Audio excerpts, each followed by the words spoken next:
오늘 함께 은혜 나눌 말씀 요한복음 11장 21절부터 27절까지 말씀입니다. 우리 같이 공독하시겠습니다. 마르다가 예수께 여짜오되 주께서 여기 계셨다면 내 오라비가 죽지 아니하였겠나이다. 그러나 나는 이제라도 주께서 무엇이든지 하나님께 구하시는 것을 하나님이 주실 줄을 아나이다. 예수께서 가라사대 내 오라비가 다시 살리라. 마르다가 가로되 마지막 날 부활에는 내가 다시 살 줄을 내가 아나이다. 예수께서 가라사대 나는 부활이요 생명이니 나를 믿는 자는 죽어도 살겠고 무릇 살아서 나를 믿는 자는 영원히 죽지 아니하리니 이것을 내가 믿느냐. 가로되 주여 그러하이다. 주는 그리스도시요 세상에 오시는 하나님의 아들이신 줄을 내가 믿나이다. 아멘. 오늘 이 말씀을 가지고 그리스도시요 하나님의 아들이신 예수님이라는 주제로 함께 은혜를 나누도록 하겠습니다. 우리가 이 예수님은 그리스도시고 하나님의 아들이시라는 이야기를 우리 다 외울 정도로 잘 알고 계실 거예요. 그런데 이것이 외울 정도로 잘 알고 있다 할지라도 이것이 무슨 뜻인지를 아는 것은 정말 중요한 것이거든요. 예수님은 그리스도시다, 하나님의 아들이시다. 예수님께서 하나님의 아들이시라는 것 때문에 굉장히 고난을 많이 당하셨어요.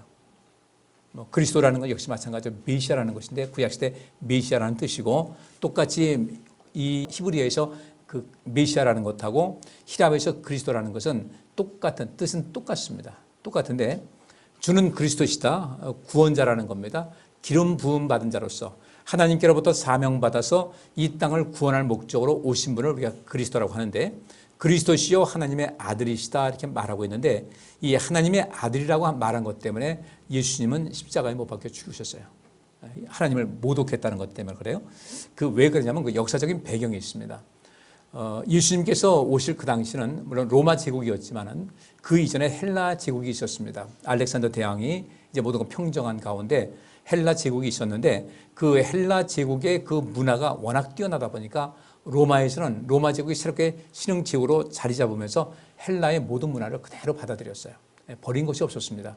근데 이 헬라 문화권은 알렉산더 대왕의 그 스승이 아리스토텔레스, 여러분 잘 아시죠? 아리스토텔레스가 그 스승이었고 그래서 이 알렉산더는 나름대로 학문적인 그런 깊이도 있었고 삶의 철학도 있었고 그리고 이 헬라의 그 문화를 온 세상에 펼쳐져야 되겠다. 다 퍼쳐야 되겠다. 근데 이러다 보니까 모든 권력자가 그 권력을 오래 유지하고 싶은 그런 마음이 있죠. 그래서 항상 비화를 시킵니다. 자기 업적을 내세우려고 하고 하는 이런 것이 있는데 나중에 이 알렉산더 대왕이 자기의 아버지, 육신의 아버지는 분명히 있지만은 자기는 그 당시 최고의 신인 제우스의 아들이다. 신의 아들이라는 그런 것으로 자기를 한껏 높여놨어요. 과거로부터 그렇습니다. 모든 과거의 그 고대의 모든 문명에서도 이런 신의 이름을 자꾸 불러드릴 때 그 신의 이름 모든 그 근본이 왕하고 연관이 되어 있어요. 그리스 신화가 요즘도 나오겠죠. 여러분 잘 아시는 대로 트로이 목마라는 것도 마찬가지입니다. 그 트로이 목마에서 단순하게 트로이 목마는 그저 그 첩자를 그 목마를 만들어서 사람이 숨겨 들어가지고 들어갔다 이런 단순한 것이 아니라 거기에 많은 신의 이름이 나옵니다. 여러분들 아킬레우스라고 아시죠?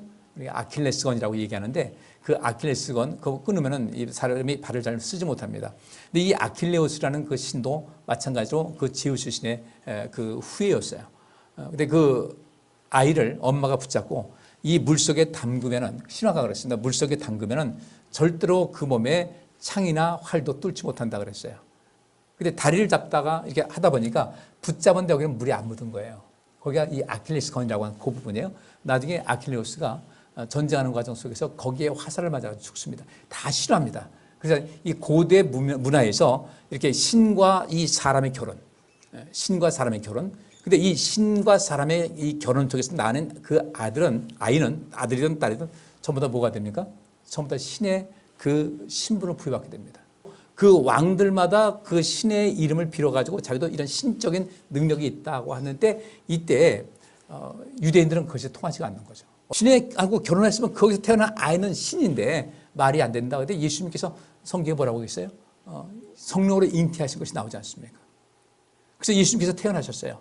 그러다가 하나님의 아들이다라고 이야기를 하니까 그 당시 이 헬라 문화권에 젖어있던 이런 사람들에 의해서 유대인들은 굉장히 강하게 반발을 하는 거예요. 똑같다는 거죠. 이 헬라 문화권과 똑같다. 이상한 소리 한다.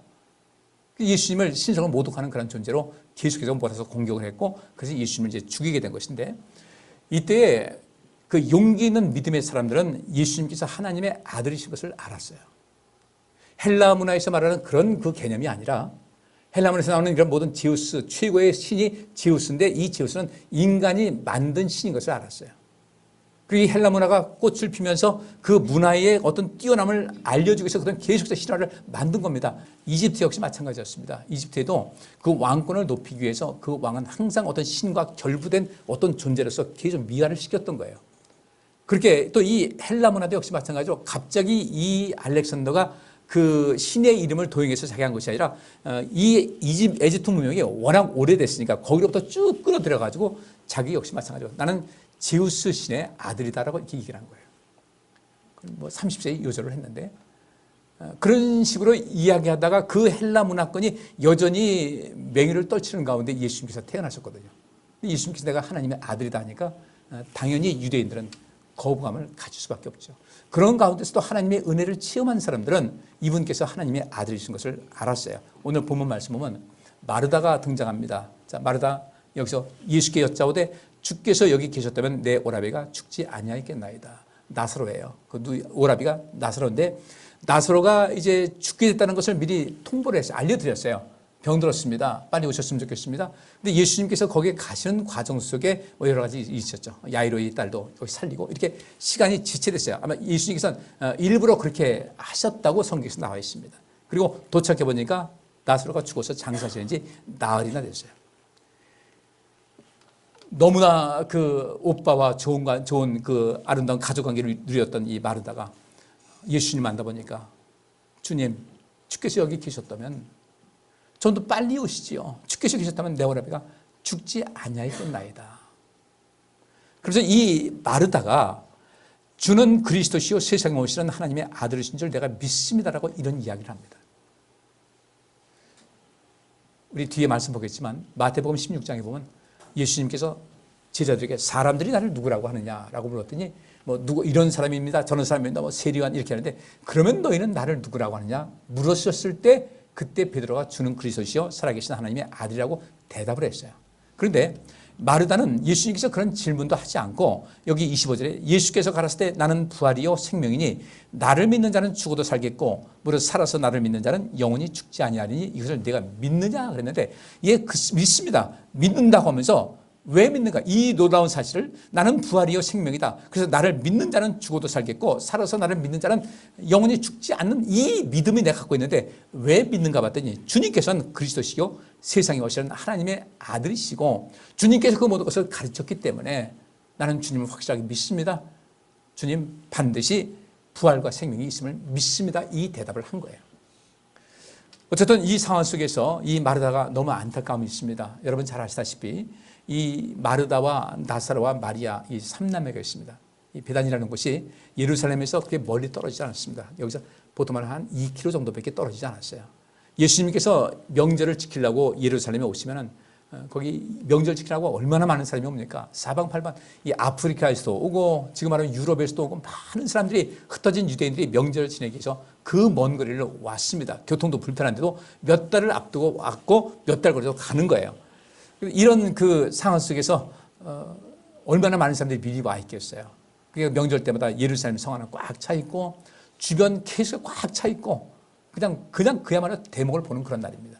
이때 예수님께서는 예루살렘에 가셔가지고 항상 이 나사로와 마르다와 마리아의 집에 여정을 풀고 거기서 쉼을 가지시고 또 거기서 용기도 얻으시고 거기서 왔다 갔다 하시면서 성전에 들락날락 하시면서 이 주의를 감당했던 거예요. 이때 이 3남매는 예수님이 어떤 분인지를 거기서 알았겠죠. 주의 말씀에 관심을 가졌어요. 또 다른 성경에 보면 그 말씀이 있지 않습니까? 마르다는 열심히 예수님을 영접하려고 식사 준비를 하는데 마리아는 예수님 앞에 앉아서 말씀만 듣고 있으니까 주님 제 동생 좀 보내주세요. 제가 일순 너무 바빠요. 그러니까 예수님께서 내 할 일은 내가 하고 마리아는 여기서 내 말을 듣는다. 이렇게 말씀하시고 잘 알고 있습니다. 그러니 예수님께서 너무 사랑하신 이 세 사람, 나사로의 죽음을 보고 눈물까지 흘렸던 예수님, 얼마만큼 그 친밀한 관계인 것을 알 수가 있는 것이겠죠. 이 속에서 그들은 예수님은 그리스도시고 메시아이시고 세상에 오시는 하나님의 아들이신 것을 그들은 진작 알았어요. 진작 알고 그분을 섬길 수 있었고 그분에게 영광 돌렸고 그분 안에서 어떤 일이 있는가를 너무도 잘 알고 있었던 겁니다. 누가 뭐라고 하지 않아도 이 주께서 말씀하신 나는 부활이다 생명이다 이 말씀하실 때 그렇습니다. 전 믿습니다. 왜냐하면 주님은 그리스도로서 이 땅에 메시아로서 이 땅에 오셨고 세상에 오시는 하나님의 아들이신 것을 내가 믿기 때문에 의심의 여지조차 없습니다. 그리고 이후에 이제 죽은 지 나흘이나 됐던 나사로를 살리는 역사가 나타나게 됩니다.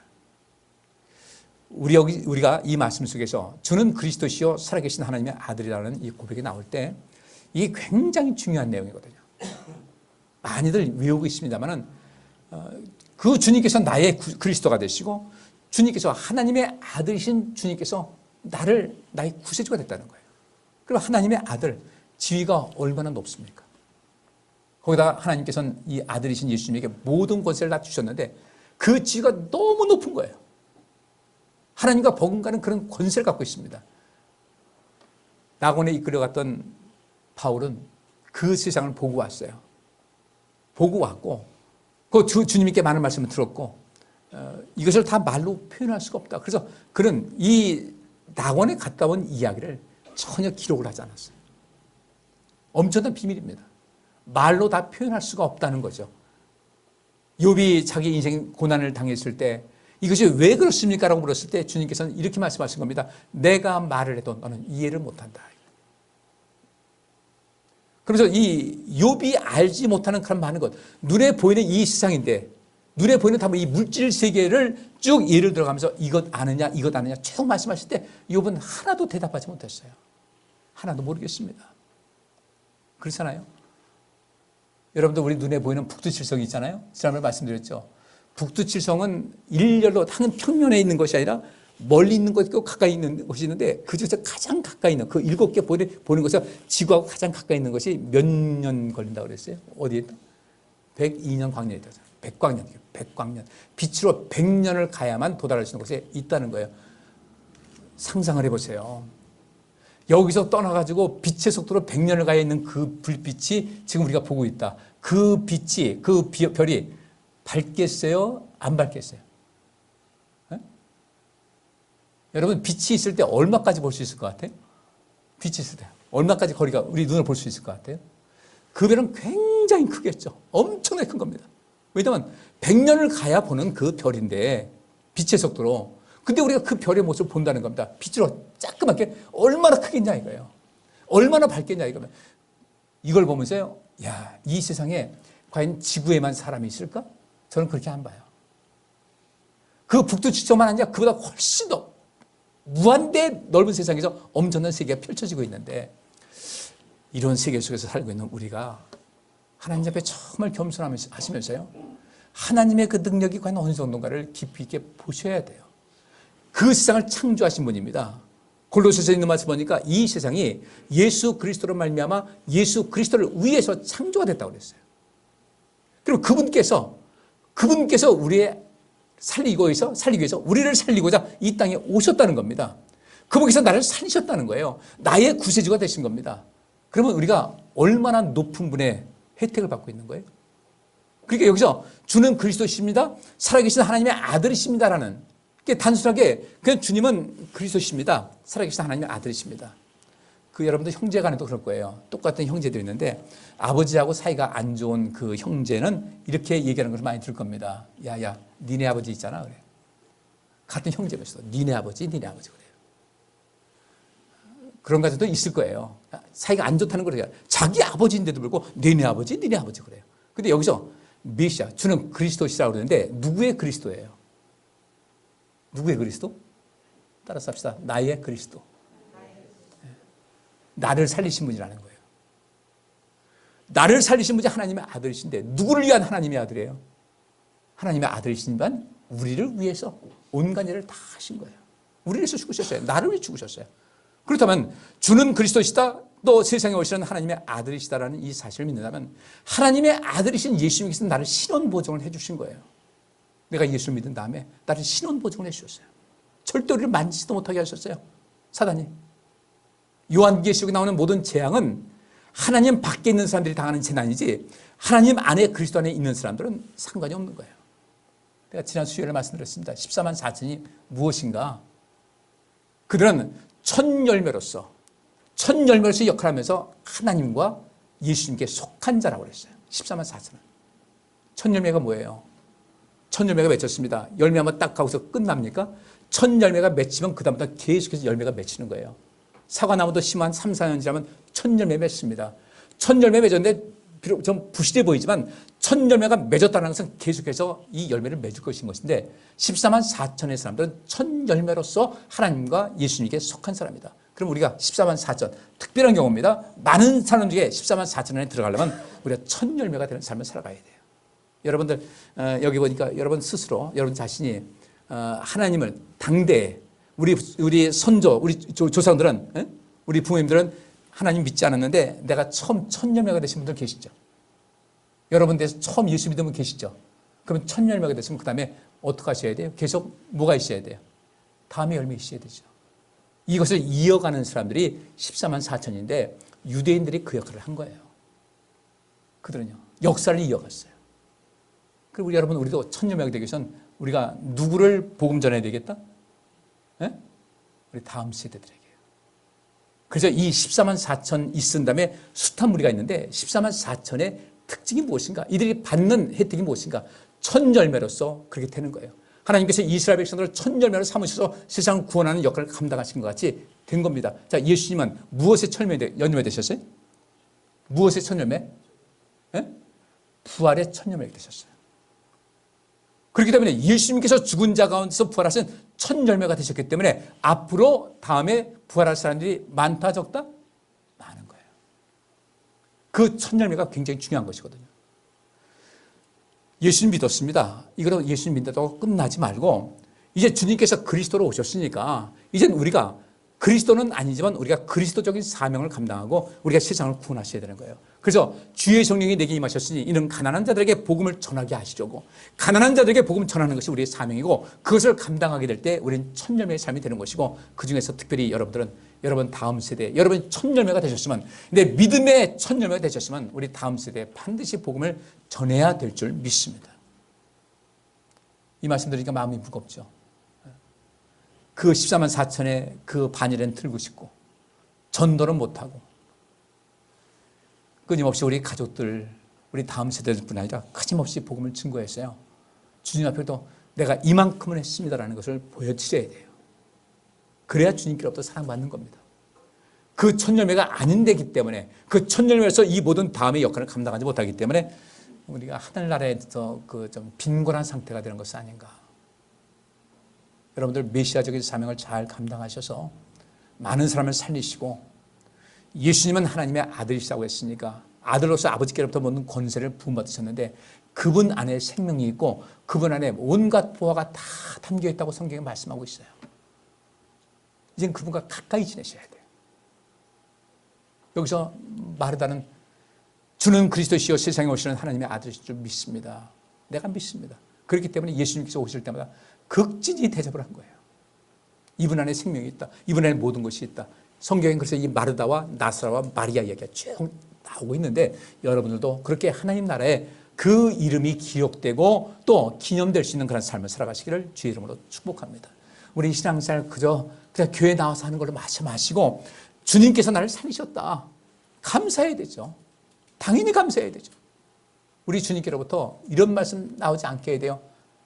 너희들 세상 사는 거 보니까 머리 검은 짐승들 거두는 것이 아니라고 그러는데 내가 보니까 그렇더라. 너가 그렇더라. 이런 말씀 들으면 안 돼요.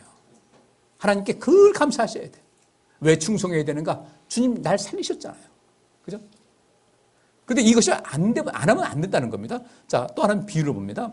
여기서는 이 마르다는 주님께서 나를 누구라고 하느냐고 묻지 않았어요.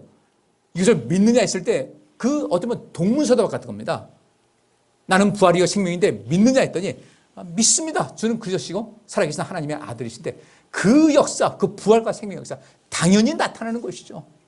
그러니까 이 나사로와 마르다와 마리아는 모든 삶 속에서 자기의 인생 살면서도 적어도 하나님 앞에서 그 정도면 됐다 할 정도로 하나님께서 원하시는 그만큼의 삶은 하나님께 헌신하고 살아갔다는 겁니다. 우리에게 그것이 필요한 거예요.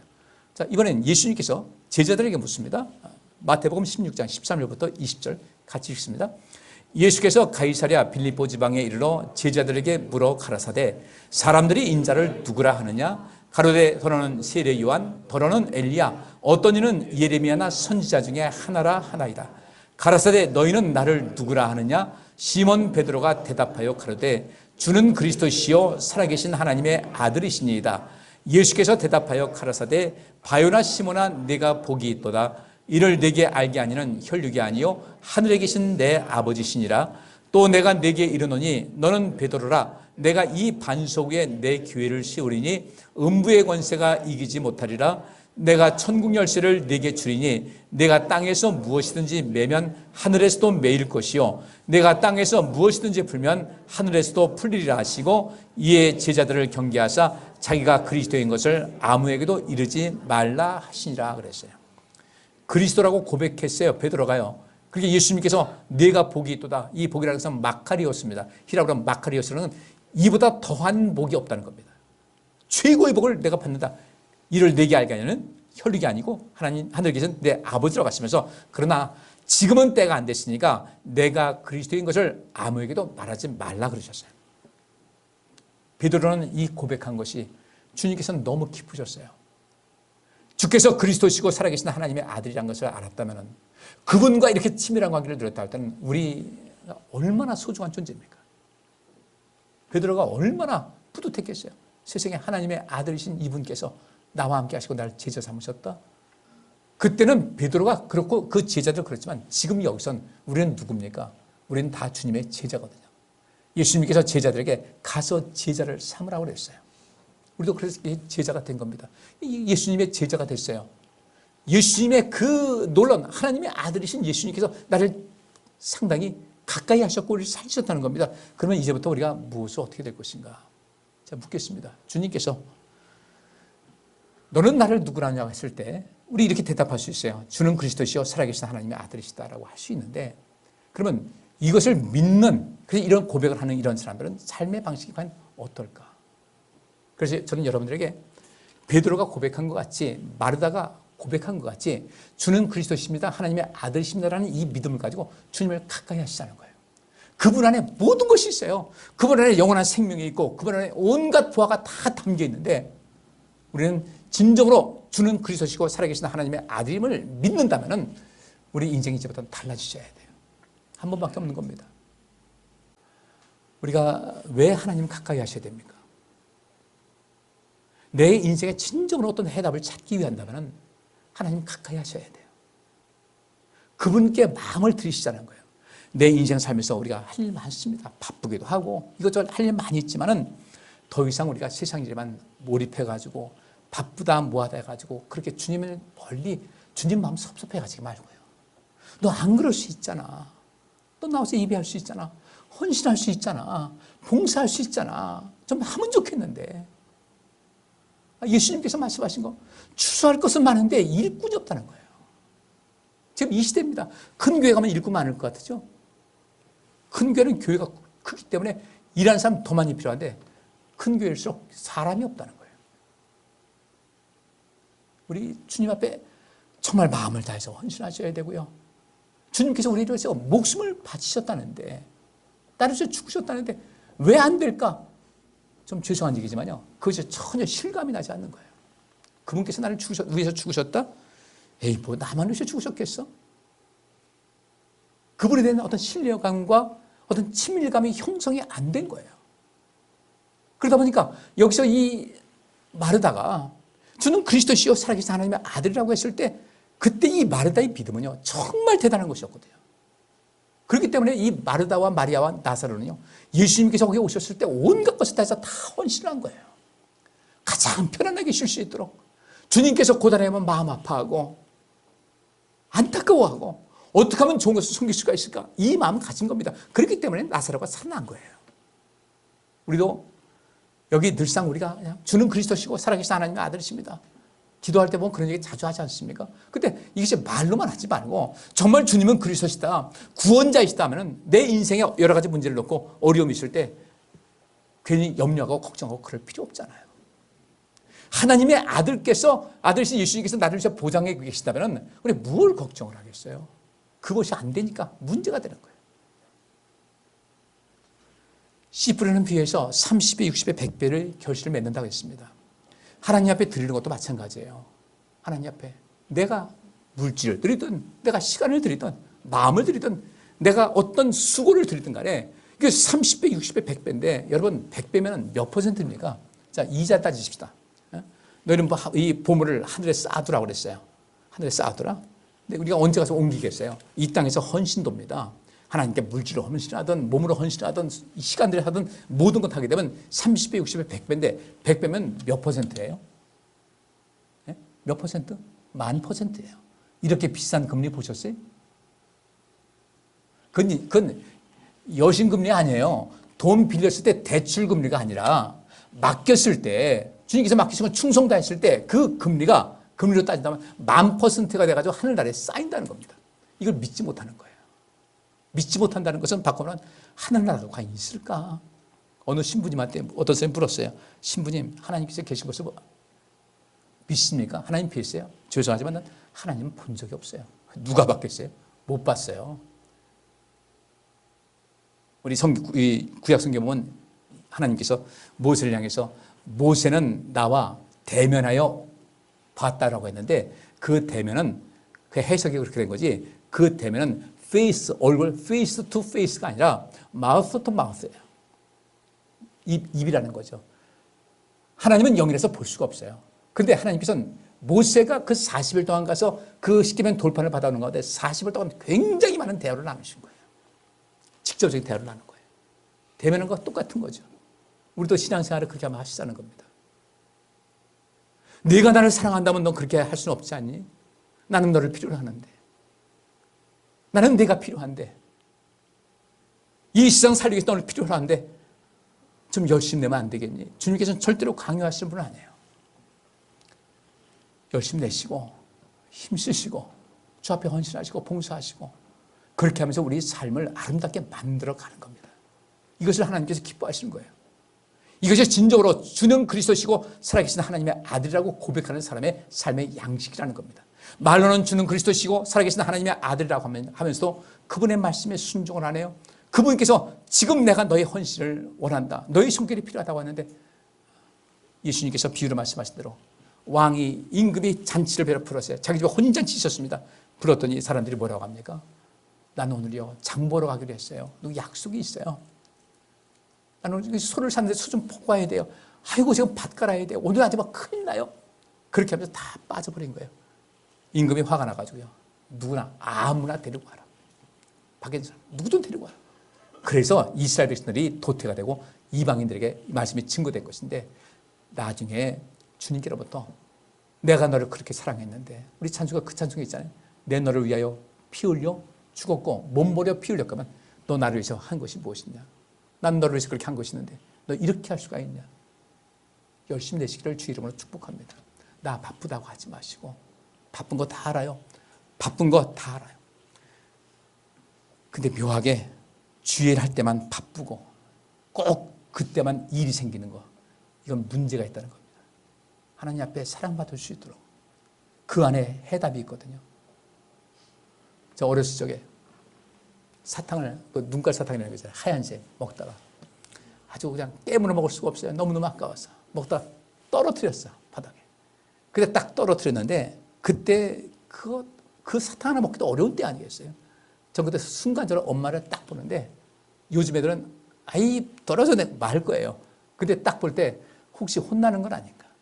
그 귀한 거 찾았더니 근데 우리 어머니께서요 그것을 딱 잡으시더니 흙이 잔뜩 묻은 건데 아무 말씀 안 하시고 이걸 다 빨아가지고 흙 다 내뱉고 저한테 쏙 넣어주셨어요. 야단 안 치시더라고요. 그것이 부모의 사랑이에요. 주님께서 우리를 그렇게 사랑하시거든요. 이제 우리가 보답 좀 하자는 거죠.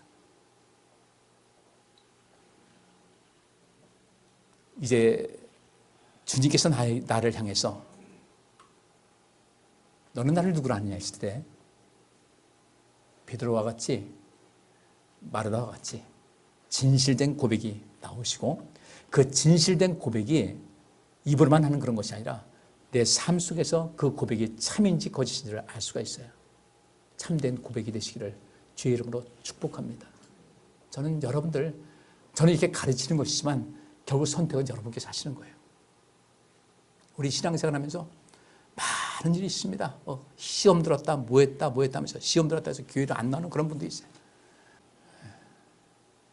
교회를 떠나는 사람이 항상 감정적인 것 때문에 그래요. 감정 때문에. 이 감정도 통제하셔야 돼요. 그 휘둘리면 안 돼요. 우리 인생을 어떻게 살아갈 것인가? 확실한 믿음을 가지고 해답이 여기 있다면 여기 가야 돼요. 교회 쉽게 옮기지 마세요. 이렇다 저렇다 특별히 이거 아니면 죽고 사는 일 아니면 멀리 가지 마시고 가셨더라도 꼭 오세요. 그래야 하나님께서 기뻐하셔요. 왜냐하면 이 속에서 다른 데 가서 몸담고 있는 것이 쉽지 않다고요. 우리 하나님을 중심으로 해서 하나님 사랑하고 교회를 사랑하는 그런 마음으로 많이 헌신하시고요. 주방 봉사하는 것도 힘들다고 하지 마시고, 나 한 번 하지만은 지금같이 격주로 하게 되면 1년에 2번 정도 되는데 2번 봉사하고 나머지 다 편안히 먹으면 이 얼마나 행복해요. 항상 말씀도 감사한 마음으로 하고 내 감정에 휘둘리지 말고, 하나님께서 우리에게 감정적으로 대하신 적이 한 번도 없는데 그리스도신 거예요. 여기 세례 요한의 모습을 한번 보시겠습니다. 누가복음 7장 17절 보면요, 예수께 대한 이 소문이 온 유대와 사방에 두루 퍼지니라 요한의 제자들이 그 모든 일을 그에게 고하니 요한이 제자들 중 둘을 불러 죽게 보내어 가로되 오실 그이가 당신이 오니까 우리가 다른 일을 기다리오리까 하며 그랬어요. 그 당시 이 메시아라고 하면은 그 당시 그 예수님 당시에는 메시아라고 하면 이 세상을 구원할 사람이기 때문에 누군가 대단한 어떤 그 카리스마를 가지고 자기들을 구원해서 그 나라를 온전케 할 그런 어떤 대상을 구했던 거예요. 그래서 많은 가짜 그리스도가 나타났습니다. 내가 그리스도다, 내가 메시아다, 많이 나타났어요. 세례 요한도 예수님에게 세례를 주고 이분이 그분인 것을 알았는데 세례 요한이 갖고 있는 메시아관이 있었어요. 메시아는 이렇게 된다.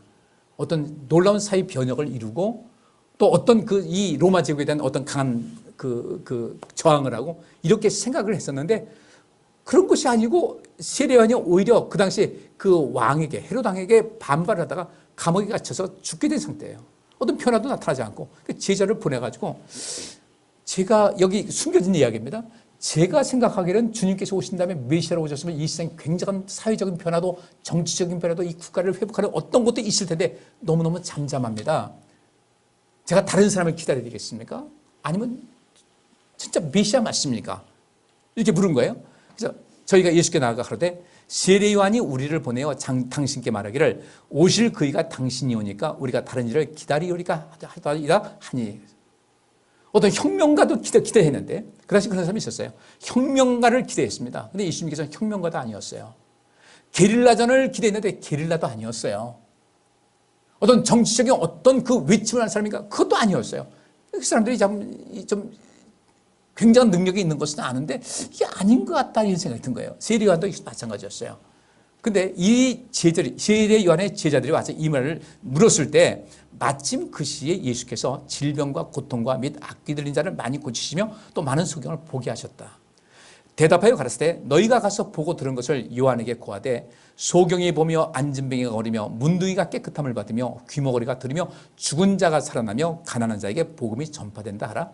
누구든지 나를 인하여 실족지 아니하냐는 복이 있도다 하시니라 그랬어요. 제가 만약에 가정을 이렇게 묻습니다.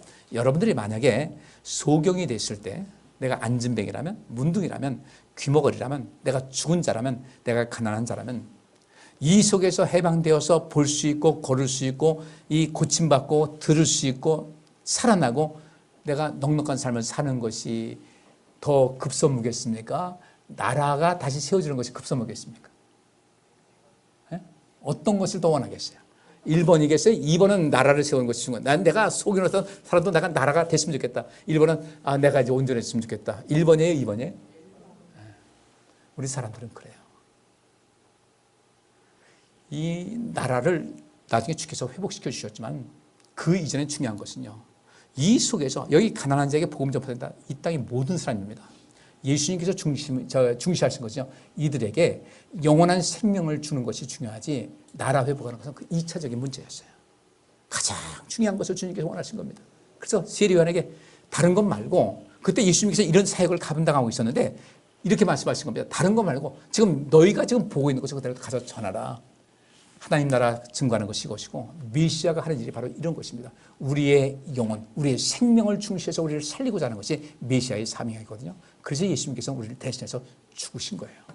이제는 우리에서 대신 죽으신 주님에 대한 감사를 잊지 말고, 감사하는 마음 가지고 사셔야 되고, 감사했다면 주님께 진정한 감사가 있다, 하나님께 감사가 있다면 나에게 이런 은총을 주신 주님을 향해서 내가 무엇을 어떻게 할 거라는 것을 생각을 하셔야 돼요.